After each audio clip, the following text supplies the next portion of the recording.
Saturday, August 24th. They've got a live stream beginning at 2 o'clock. Starting next week, you can register in person at the local office or by phone. Now, why do you register? It's a live stream. Well, if you register, your name is entered into a drawing for various giveaways. Find out more at mte.com/annual meeting. Time to catch up with Dawn Roberts. She is with the Beesley Animal Clinic and Foundation this morning, and we were just sharing dog stories, as always, before going on. How are you? Good. How are you this morning? Doing good. Doing good. So we've talked about anything from potty training to, all the fun stuff of all puppies. The fun stuff. Yeah. It's exhausting work, It really is.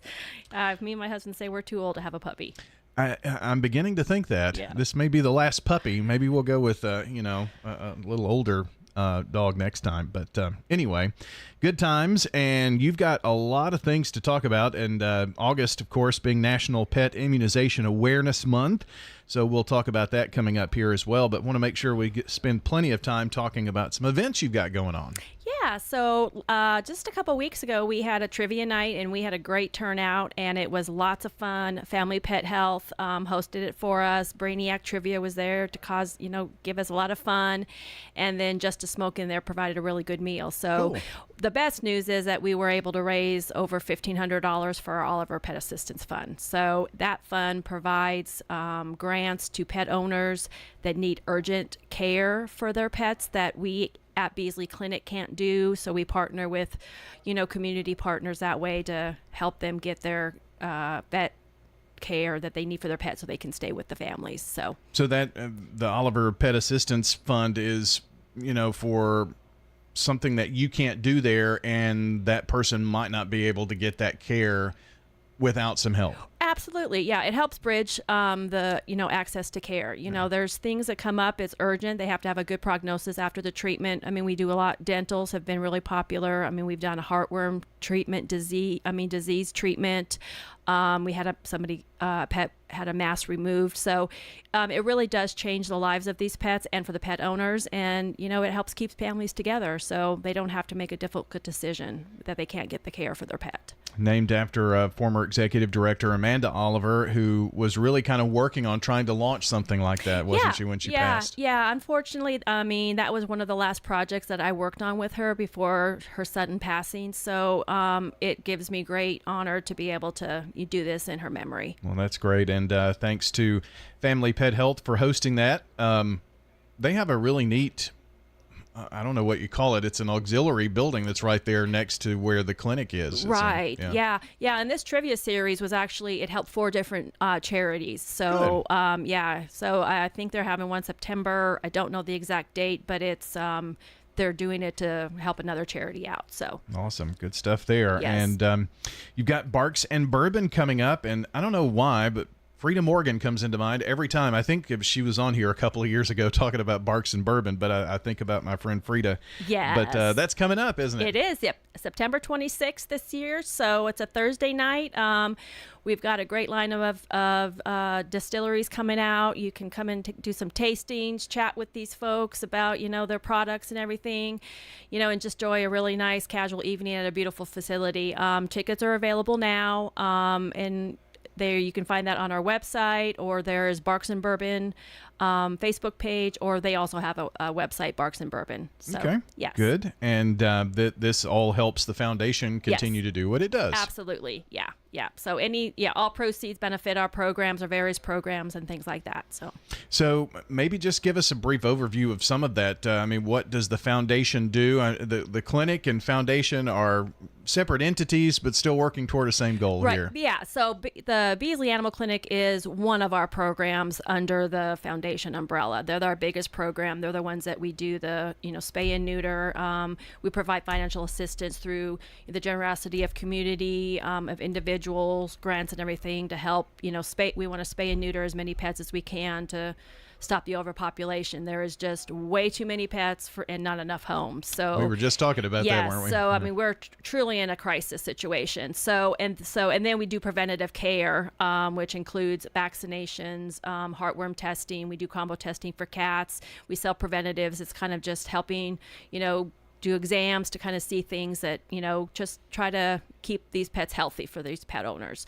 And then we have our pet outreach program, which is kind of twofold. We provide free vaccinations for those facing homelessness, senior citizens, things like that. We'll have the senior citizens, we'll book a day and they'll come to our facility and we'll provide vaccinations free for their pets to help keep their pets healthy and everything. Homelessness, those folks, they need help keeping their pets, and sometimes that's their only companion. Sure. So we try to help them there.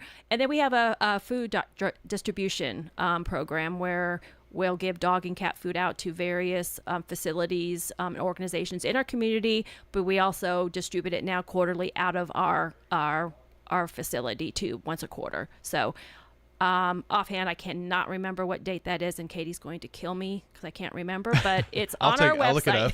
It's on our website the next time we're going to have it at our facility. And then education, is always good. We just try to, educate, especially the young kids about responsible pet ownership, compassion, respect. It helps kind of just, if you're kind and compassionate pets, it just rolls over into being a kind humans to, things. And we distribute kind news to various schools in Rutherford County and the city of Murfreesboro. So, and then of course, the Oliver Pet Assistance Fund. So the pet food distribution is Thursday, September 19th. Okay. Thank you, Brian. 1:30 to 4:30. Yeah. And it's on BeasleyAnimalClinic.com or the foundation. Either way, you can get to both of those. So lots of things that are a part of this. And, I was sharing about my puppy as well. So I know that those vaccinations, especially if you're doing vaccinations on puppies, I mean, those can get really expensive. It's several months in a row. Yeah. So that helps. Yeah, puppies, we, recommend, anywhere starting from 8 to 9 weeks. And usually puppies and kittens have a series spaced about 3-week intervals to kind of just build up their immune system to help them protect against these various diseases. And then once that is done, their initial thing, then it's kind of once a year and things. So, you just, all that, you just kind of work and just get a good, base done with your kittens and dogs, and hopefully just booster them once a year, and you'll prevent a lot of these diseases. And the overpopulation that you touched on there, you would think that as your population grows, I mean, Murfreesboro, Smyrna, Laverne, our county has grown so much, but so have, it seems, the number of dogs and cats that are unwanted. And I don't know, it seems as our population has gone up, so has that. You're right. And I think that's everywhere. I mean, just reading and talking to various, all rescues and everything, everyone, no matter what part of the country you're from, and especially in the South, it's a crisis there. I mean, there are many dogs and cats that are living on the streets. So, and shelters are full, rescues are full, kind people are finding pets all the time, and really, it's sometimes they just don't know what to do. Yeah. So, spay and neuter. Absolutely, that's and that's that's the only most humane way to stop this overpopulation problem. We have Dawn Roberts joining us, the executive director of the Beesley Animal Clinic and Foundation, here this morning. And August is National Pet Immunization Awareness Month, as we touched on those vaccinations and the importance of those. And there are a lot there. I mean, there was one that I didn't realize that because of wild animal urine, there, lepto or something. Yeah, lepto. That's a kind of not a new one, but I'm sure new to me. Yeah, somewhere that if you're around there with a lot of wildlife and water and everything, that is a vaccine that you need to talk to your veterinarian about to help protect your dog. Yeah. Okay. So, but yeah, I mean, basically there's core ones, rabies, of course, and that is required by law. So, every pet, once they're at least 16 weeks of age, they're required to get a rabies vaccination. And then once after that year, they can go ahead and get a 3-year. But you do have to have that initial 1 year first. And I think some vets just if there's a lapse, you might have to start over again. But once that 1 year is done, then you can go to a 3-year rabies. But that one is required by law. You have to be current on that per state law. So, and you get a piece of paper and this little tag. Yes, absolutely. And I remember back in the day, my dad had outdoor dogs, but he wanted to make sure that was on them. But You just need to have that documentation. You need bail. for sure. Yes. So if you were to get, if animal control or your dog got away from you and was found or something, you just need to be able to provide proof that your dog has been, or your cat has been vaccinated for rabies. So, yeah. And then there's, distemper parvo is for our dog babies. That's what kind of protects them from various diseases. Parvo is a very serious disease of the intestinal tract. It's fatal if it's not treated. Severe vomiting, diarrhea, and everything. Puppies are very susceptible, so it's really good that you get those series of shots to kind of build up their immune system. Hepatitis is included in that series. Parainfluenza, that's kind of like a upper respiratory. That's kind of similar to kennel cough. And then, of course, your distemper. And that is where you can wildlife and everything in its neurological, respiratory, gastrointestinal. So those are the main things that distemper parvo will treat. And it does keep your dog healthy. So that's one of the core ones. And then for cats, it's similar. We've got the Panaluke, which is your distemper, is similar to what dogs. It's similar to dogs. And then calcivirus, it's kind of more so with respiratory inflammation. You get ulcers in the teeth, and a lot of these is you gotta be in close proximity. Dogs and cats have to come in close proximity with each other that are carrying these viruses. But getting vaccinated for them, working with your veterinarian to know what the schedule is and things like that helps prevent these diseases. You've kind of touched on the ones that are really needed, though, right? Right. Yeah. And there's some ones that, we consider them non-core. And those are the ones that, based on your lifestyle or geographical place. If you travel a lot, where, diseases like ticks, you can get Lyme disease.